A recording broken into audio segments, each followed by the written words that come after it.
Nós vamos ler do versículo 18 a 27 hoje. Depois os saduceus, que dizem que não há ressurreição, aproximaram-se dele com a seguinte questão: Mestre, Moisés nos deixou escrito que se um homem morrer e deixar mulher sem filhos, seu irmão deverá casar-se com a viúva e ter filhos para seu irmão. Havia 7 irmãos. O primeiro casou-se e morreu sem deixar filhos. O segundo casou-se com a viúva, mas também morreu sem deixar filhos. O mesmo aconteceu com o terceiro. Nenhum dos 7 deixou filhos. Finalmente morreu também a mulher. Na ressurreição, de quem ela será esposa, visto que os 7 foram casados com ela? Jesus respondeu: Vocês estão enganados, pois não conhecem as Escrituras nem o poder de Deus. Quando os mortos ressuscitam, não se casam, nem são dados em casamento, mas são como os anjos dos céus. Quanto à ressurreição dos mortos, vocês não leram no livro de Moisés, no relato da sarça, como Deus lhe disse: Eu sou o Deus de Abraão, o Deus de Isaac e o Deus de Jacó? Ele não é Deus de mortos, mas de vivos. Vocês estão muito enganados. Amém. Deus nos abençoe. Na meditação desse texto hoje. Tem um ditado, um comentário entre os professores de teologia, que diz que se você quiser ver a igreja cheia para o sermão do domingo, aí você diz que vai pregar sobre sexo ou sobre o fim dos tempos. Agora, se você quiser ver a igreja realmente cheia, você fala sobre o sexo no fim dos tempos. Um dos 2 temas que aí todo mundo vai estar atento. Eu não fiz isso durante a semana, mas a igreja está cheia do mesmo jeito hoje. Eu não sei se você percebe, mas um tema aqui levantado por esses grupos de saduceus, que eles se aproximam novamente de Jesus com uma pergunta, né? É uma sequência de pegadinhas, de grupos de líderes religiosos que estão se aproximando de Jesus e tentando pegá-lo de alguma maneira com temas que são espinhosos. A gente já viu nas últimas mensagens sobre isso. Semana passada o assunto que era sobre política, agora o assunto sobre fim dos tempos, sobre como vai ser a vida, a questão do marido e mulher. E essa pergunta sobre vida após a morte, que está implícito aqui, sempre fascinou a humanidade. Você vê esse tipo de assunto em outras religiões, inclusive. Toda religião fala alguma coisa a respeito disso, ao princípio, né? E para os cristãos, sempre aconteceu uma preocupação nessa área. Sempre é uma perspectiva sobre vida, morte, vida após a morte. A Bíblia fala sobre isso. Temos textos que são bem claros sobre isso. E a verdade é que se você está caminhando na fé em Cristo, você é discípulo de Jesus, você frequenta uma igreja, chega um momento que você quer compreender melhor, quer saber mais sobre essas questões. Tem alguns assuntos que são mais difíceis na Bíblia. Questão de uma compreensão sobre o futuro, sobre a eternidade, e a gente se baseia nesse tipo de ensino naquilo que Jesus ensinou, e Jesus ensinou bastante coisa sobre isso.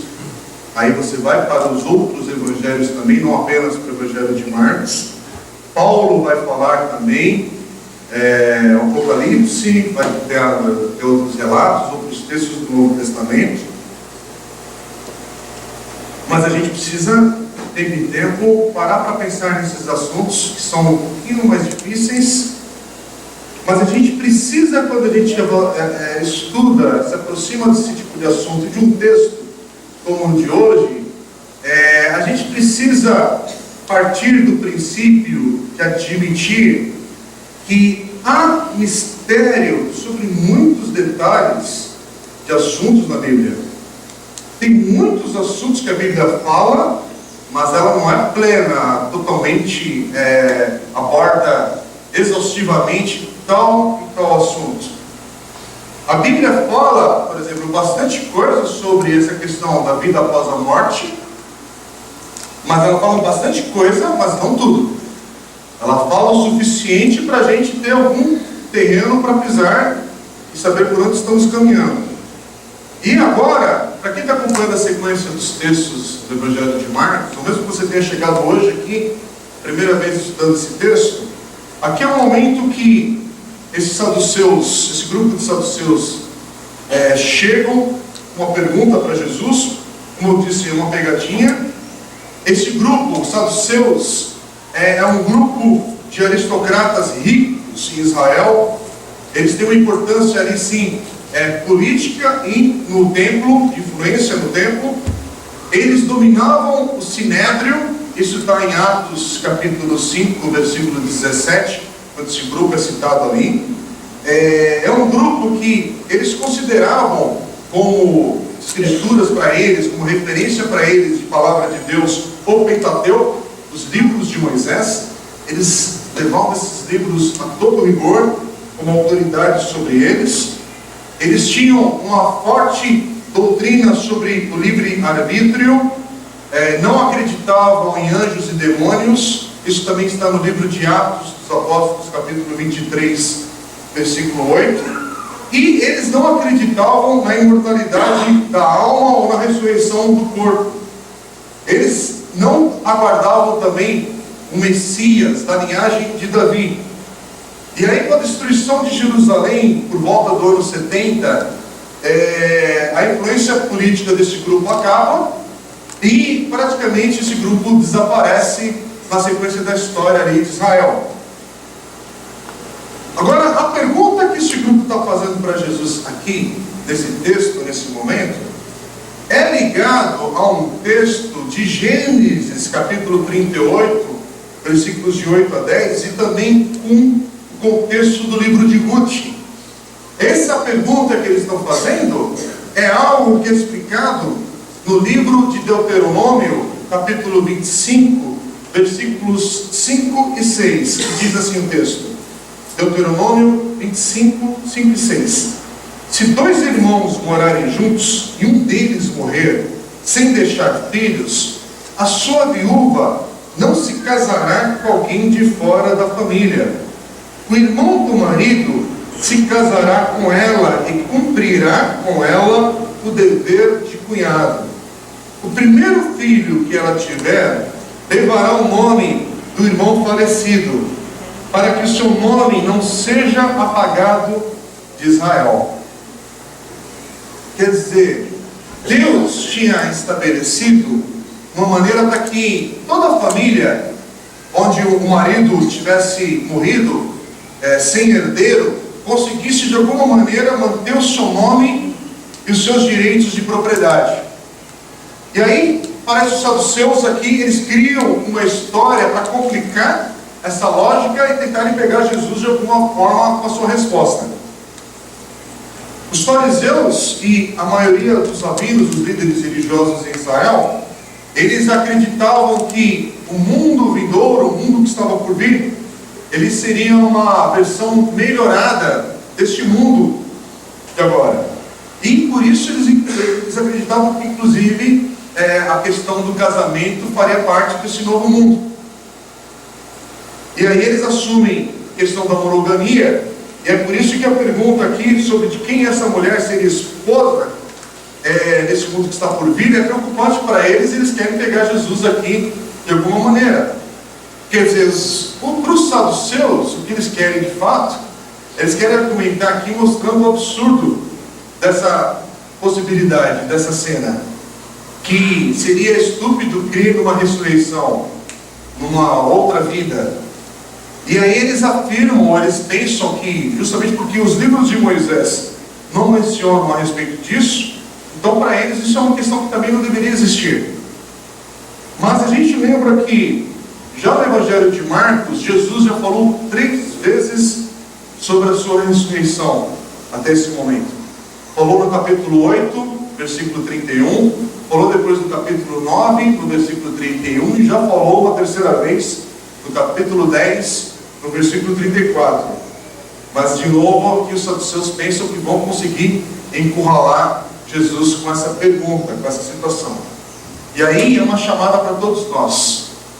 Quando há um erro teológico, ele precisa ser confrontado, e com clareza e rapidez. E é o que Jesus faz aqui. Ele não deixa passar um entendimento errado na maneira de compreender a palavra, as Escrituras. É por isso que no versículo 24, Jesus é claro na maneira como ele refuta esses saduceus. Ele diz assim: vocês estão enganados, pois não conhecem as Escrituras nem o poder de Deus. Gente, para quem que Jesus está falando isso? Jesus está falando assim: vocês estão errados. Ele está dizendo para aqueles que são a elite teológica de Israel. Não é qualquer grupo. Não é um grupo que fez teologia à distância pelo Facebook, né? Ele está falando para gente que conhece, gente que a princípio conhece, né? Gente que essa vida, gente que é especialista nos livros, nas Escrituras, no Pentateuco. Quer dizer, e Jesus está falando: olha, aquilo que vocês pensam conhecerem, serem o supra-sumo ainda de Israel, que é conhecer o Torá, conhecer os livros de Moisés, na verdade vocês não conhecem, vocês não sabem. E aí, a ideia aqui é que justamente porque eles não compreendem as Escrituras, eles também não compreendem a Deus. E uma coisa prática para nós, e é verdade até nos dias de hoje, é isso: se você não compreender as Escrituras, você também vai ter uma visão distorcida de Deus. Isso é uma ideia, é um princípio aqui muito importante para os nossos dias de hoje. Muito importante para esse mundo extremista que a gente está vivendo, brasileiro, com a palavra de Deus.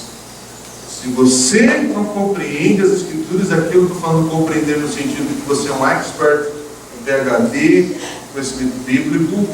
Se você não conhece, não vive, não tem intimidade implica conhecer a palavra de Deus.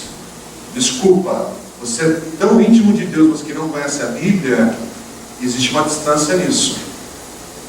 E com todo o respeito e carinho, e eu não estou falando aqui zombando de maneira alguma, talvez você tem dificuldade com o aprendizado, e algumas pessoas aqui no nosso meio podem ter, você tem dificuldade pela tua formação escolar, inclusive, isso pode implicar em ter um pouquinho mais de limitação em conhecer a Bíblia, por ser um livro escrito, por ter uma forma aqui dinâmica de você ter que ler, inclusive um volume de textos e de livros que compõem a Bíblia, que não é uma coisa só, porque a Bíblia são 66 livros, então não é uma coisa linear, histórica, que você vai lendo e vai compreendendo numa sentada. Inclusive tem muitas maneiras que você pode se aproximar desse livro e ser cansativo, porque você vai para textos que são pesados e densos, e aí você fica patinando. É por isso que quando você é novo na fé, a gente sempre encoraja, ou a maioria das igrejas vai te encorajar: vai para os evangelhos, lê um dos evangelhos, vai para alguma outra carta mais leve, não no ensino, mas até na quantidade de volume. Vai para alguns textos, vai para os 1 João, por exemplo, eu leio, vai para Salmos e aprende a orar e meditar em textos assim, e aí você vai aprendendo um caminho. Mas existe daí uma distância, gente, entre pessoas que têm aí já sua caminhada de 10, 20, 30 anos de discípulo de Jesus, e vamos ser reais aqui, sem máscara. Tem gente que a gente está falando sobre ler o Evangelho de Marcos há 1 ano e meio, e você que está aqui na comunidade, amigo meu querido, não precisa levantar a mão, nem baixar a cabeça, nem fechar os olhos, né? Porque não é uma revelação de Deus, é uma coisa prática da vida. Mas eu sei que tem gente aqui que não conseguiu ler ainda o Evangelho de Marcos, 16 capítulos, e está esperando acabar o livro daí em dezembro, para ser o primeiro livro, talvez, que você leu da Bíblia. Mas se você está aqui na Comuna desde o primeiro ano, né, nós estamos com 7 anos e meio aí de igreja, Né? Você já leu outros livros da Bíblia? Porque nós já estudamos juntos outros livros da Bíblia aos domingos. Isso possibilitou para você ler alguma carta, por exemplo. A gente já estudou Gálatas aqui, já estudamos Efésios, uma sequência, já estudamos 1 Pedro, já estudamos 1 Samuel inteira, entre outros livros. Já estudamos o livro de Ageu, e aí alguns suaram para achar o livro da Bíblia, mas venceram, né? E por aí vai. Então, assim, graças a Deus, de fato, a gente tem aqui já uma forma de estudar a Bíblia aos domingos. Isso te ajuda a ler. Mas, irmãos, nós seguimos a Jesus, e a maneira como Jesus se revela a cada um de nós é pela sua palavra, que nós conhecemos a Cristo. E Cristo é revelado nas Escrituras. E não existe atalho para você e para mim, a não ser ir para as Escrituras para conhecer a Cristo. Você ora, você frequenta aqui uma celebração, um culto, ou cultos de oração, e dá o nome que você quiser dar, nesse momento, pequenos grupos que a gente enfatizou hoje, mas você precisa ir para a palavra. Novamente, hoje, só aproveitar essa brecha aqui desse minuto, quando nós estamos estudando um livro que a gente indicou desde depois do carnaval, que estamos dando com os pequenos grupos da igreja, o livro Multiplique, do pastor Francis Chan. O pretexto de estudar esse livro nos pequenos grupos é para dar um fundamento bíblico e de conhecimento da palavra de Deus a todos aqui da igreja, não importa o tempo de vida cristã que você tenha, recém-chegado ou não.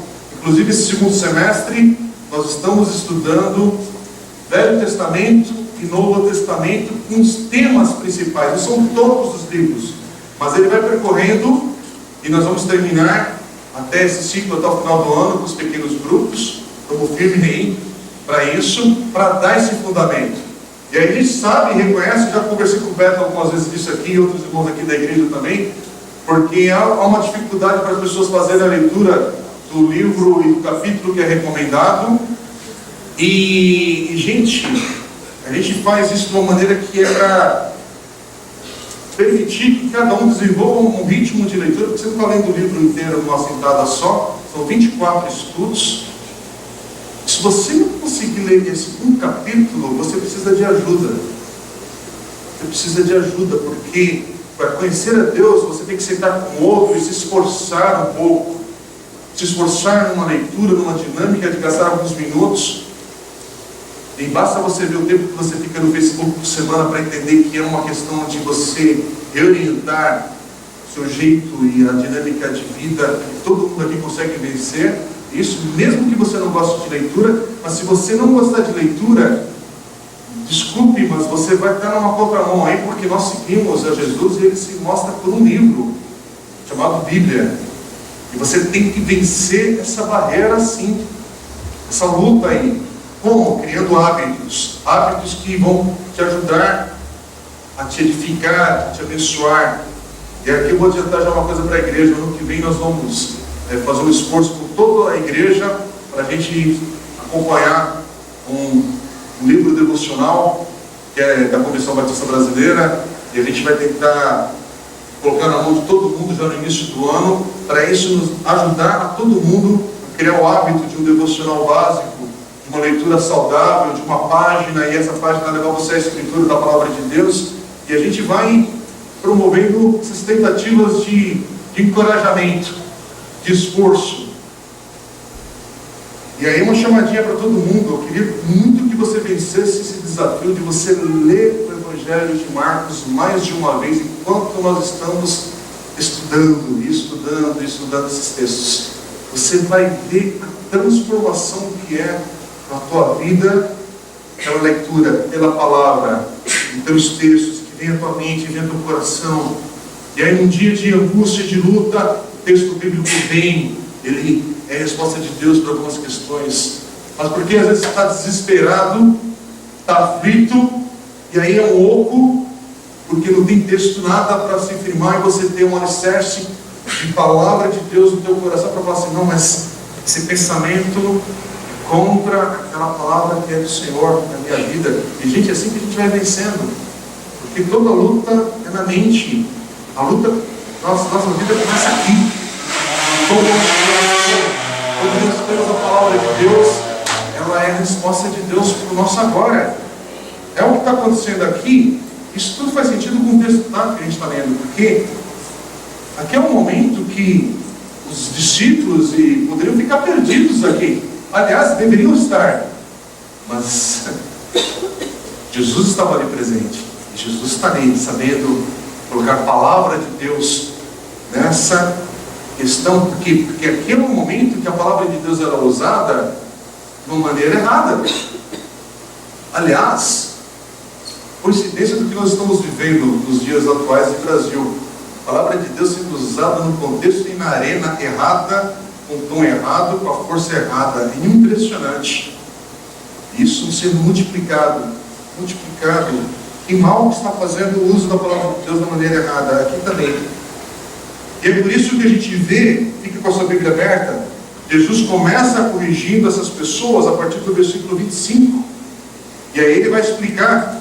Vamos ler de novo. Olha, quando os mortos ressuscitam, não se casam, não são dados em casamento, mas são como os anjos dos céus.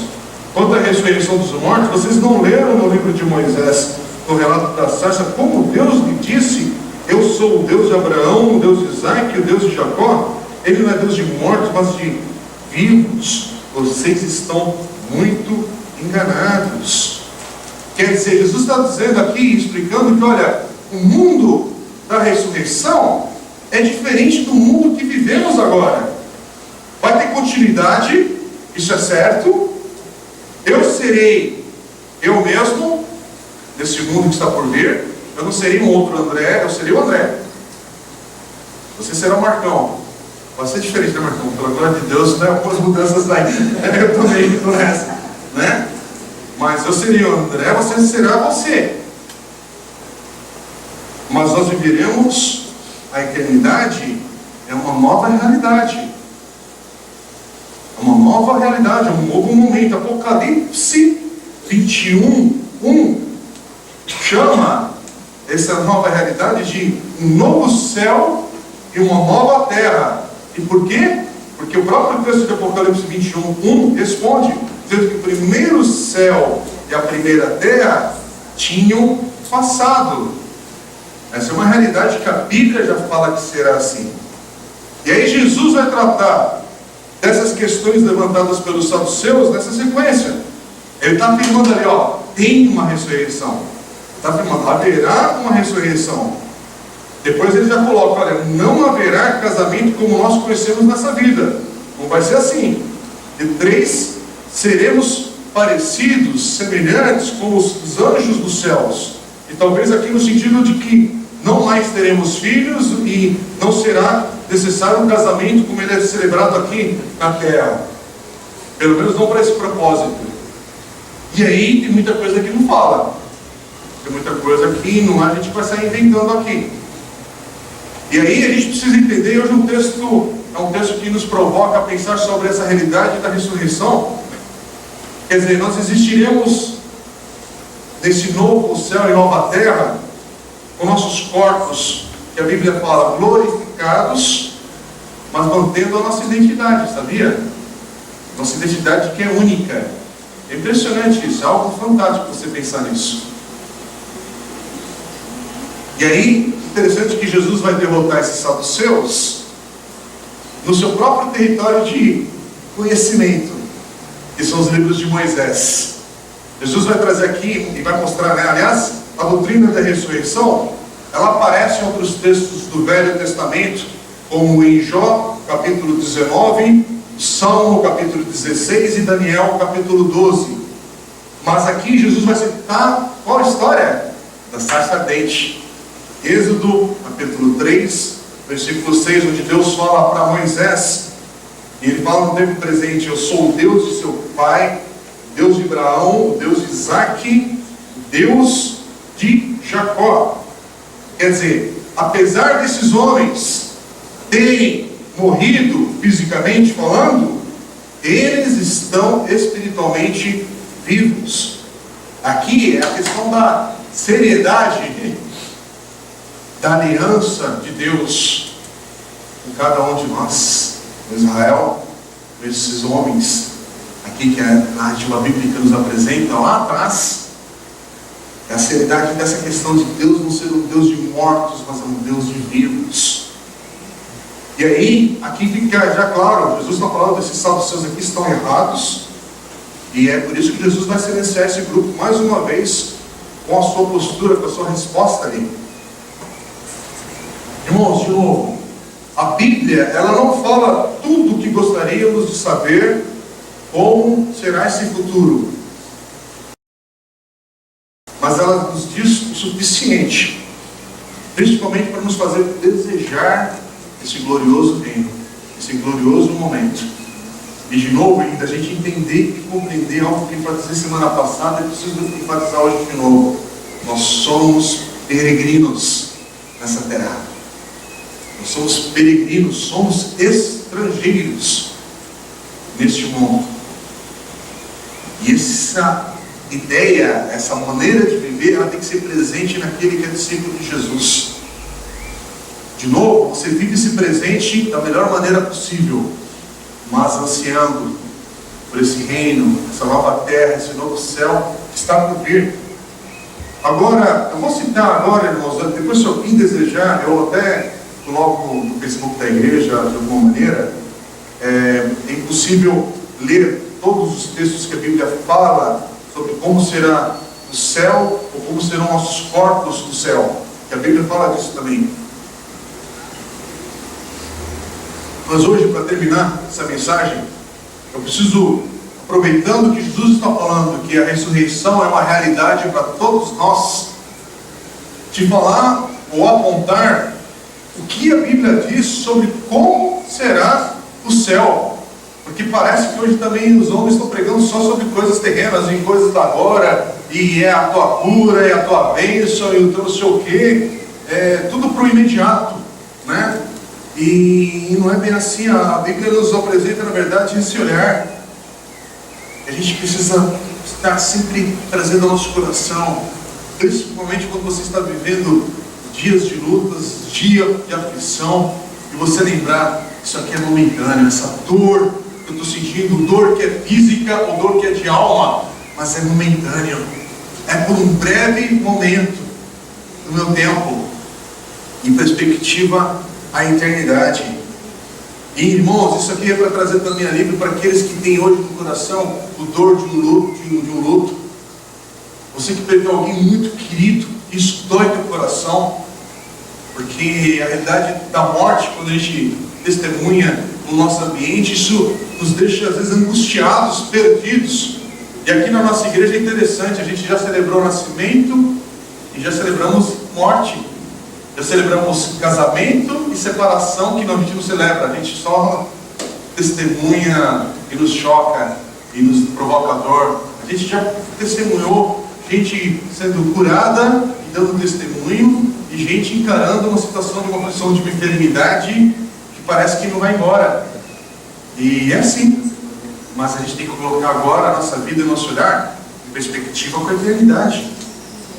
E João 14, versículo 3 diz que o céu é um lugar que está sendo preparado, que é preparado por Jesus. Jesus nos promete preparar esse lugar.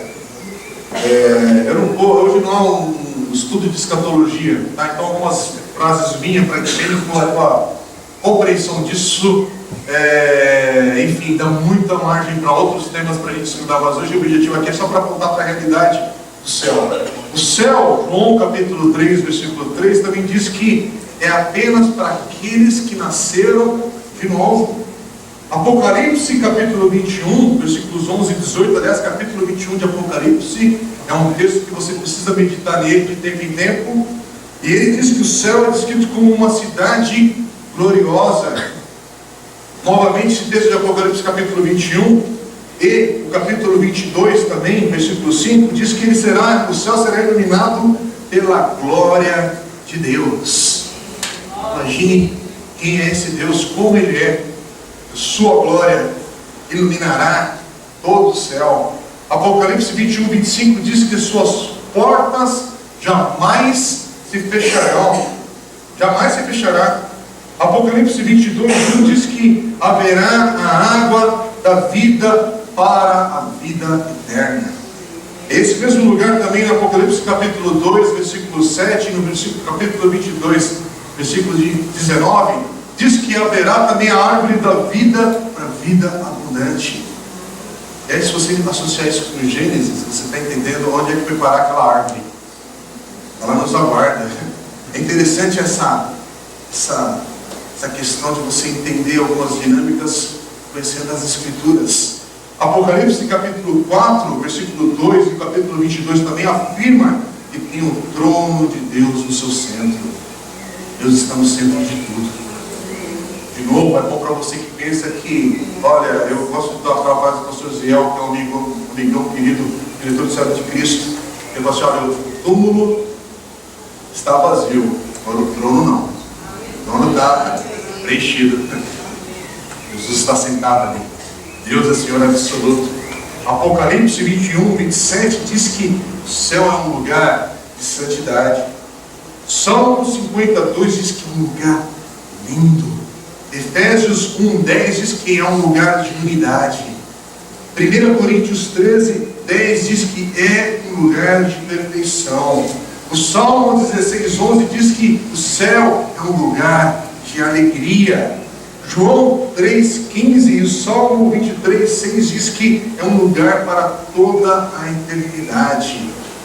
Apocalipse 21, 25 diz que o céu, ali não haverá noite. Isaías 44, 23 e Apocalipse 14, 3 diz que é um lugar cheio de canto, cheio de adoração, gente.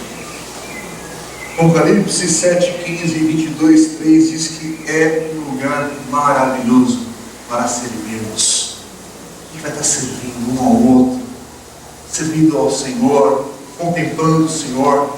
E aí a gente hoje também queria só citar algumas coisas. De novo, aqui não é exaustivo, aqui é apenas alguns pontos, mas para a gente trazer também como é que nós seremos nesse céu. Porque tem gente aqui que tem dúvida, mesmo o irmão Jones aqui da fé aí de muito tempo, mas às vezes é um tipo de ensino que a gente não compreende direito.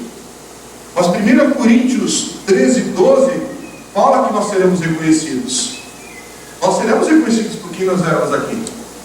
1 João 3:2 também afirma que nós seremos como Cristo, um corpo glorificado, como Jesus teve. Lucas 24:31 também mostra ali que este corpo parece que não será limitado pelo espaço. Irmãos, quando você lê Jesus ressurreto, aquilo que Jesus manifesta com os discípulos, seremos nós com o corpo glorificado.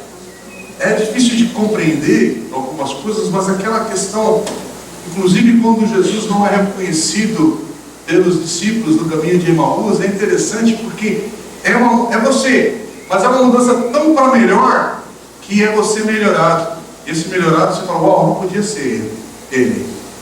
É algo que nos surpreende. É interessante porque é uma impressão que a gente tem, que a gente pode começar a entender o que é esse corpo glorificado. Tem mudanças, mas são mudanças para melhor. 2 Coríntios 5, versículos 1 a 5 também diz que será eterno, é para a eternidade.